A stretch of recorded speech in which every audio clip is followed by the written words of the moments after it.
Welcome back. If you're just joining us, Governor Ron DeSantis has just been sworn in as the 46th governor of the state of Florida. And CBS 4's Ty Russell is live at the state capitol in Tallahassee with more on today's events. Ty.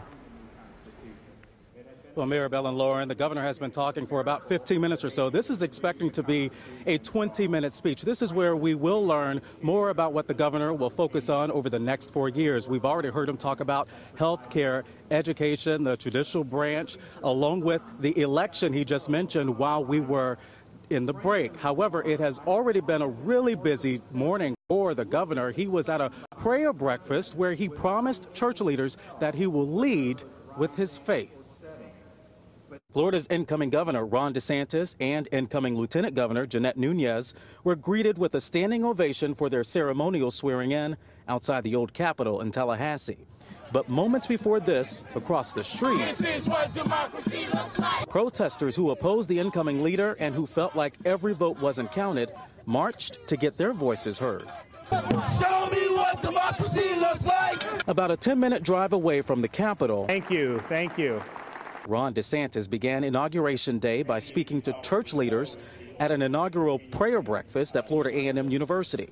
While on this campus, he promised to stand behind historically black colleges and universities in Florida. I really value what our HBCUs provide to the state of Florida. I think they're great institutions, and they will have my support as governor. But the main message to the crowd is to work together in faith. The more people turn to God, I think the easier it's going to be for us to work together to solve problems, not only here in Florida, but throughout the country. DeSantis believes there are current problems with the current medical marijuana state laws and the environment after seeing the impacts from red tide.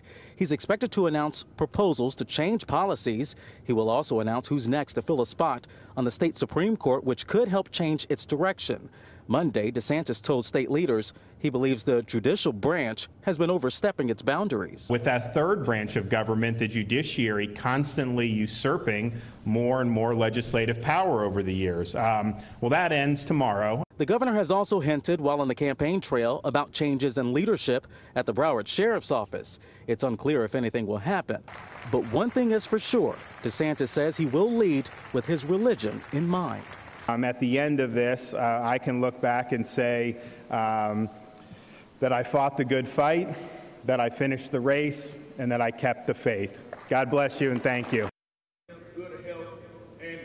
And within the last minute or so, the governor just wrapped up his speech here in Tallahassee. Right now, the folks behind me are doing a prayer. But next for the governor, he will head over to the governor's mansion. That's where he will baptize his little child. And then after that, he will head over to the governor's ball. That's how everybody will wrap up today's festivities. The governor says he wants to get to work really quickly. That's why there will be no parade happening today. Now, of course, we are covering this swearing-in ceremony, all of the festivities here on CBSMiami.com, and also for CBS News at 5, 6, and 7. We are covering what the governor had to say, what he will focus on for the next 4 years. We are live in Tallahassee outside the Capitol. I'm Ty Russell, CBS 4 News. Ty, thank you so much for that live report. And remember, CBS 4 News will have coverage of the inauguration. We're streaming it live on CBSMiami.com right now, so you can log on and watch the rest of today's events.